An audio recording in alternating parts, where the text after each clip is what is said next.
দর্শক, এই মুহূর্তে আমি অবস্থান করছি রাজধানীর শাহবাগ প্রজন্ম চত্বরে। আমার পিছনে আছে চাকরির বয়সসীমা ৩৫ আন্দোলনকারীরা। তারা গতকাল থেকেই কিন্তু এখানে অবস্থান কর্মসূচি চালাচ্ছিলেন এবং পরবর্তীতে তারা কিন্তু আমরণ যে অনশন সেটি কিন্তু চালাচ্ছেন। এবং আমার পিছনে যে আন্দোলনকারীরা আছে তারা কিন্তু তাদের যে দাবি সেটি হচ্ছে যেন বয়সসীমা ৩৫ করার যে প্রজ্ঞাপন সেটি যেন দ্রুত সময়ের ভিতরে কার্যকর করা হয় এবং দ্রুত সময়ের ভিতরে যেন দেওয়া হয়, সেটি তাদের দাবি।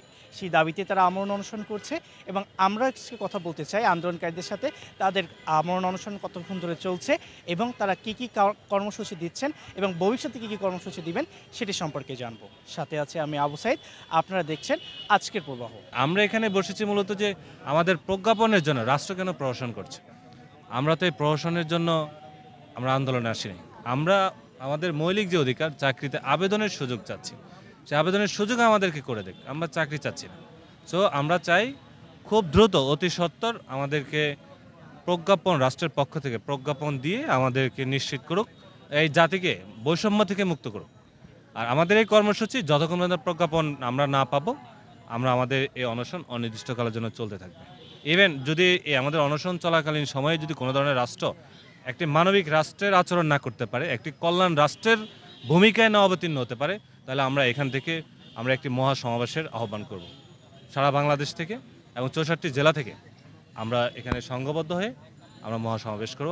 আমাদের দাবি বাস্তবায়নের জন্য আমরা যারা ২৬ লাখ বেকার আছি এবং এটা মানে অফিসিয়ালি হচ্ছে ২৬ লাখ, কিন্তু এটা সংখ্যা অনেক।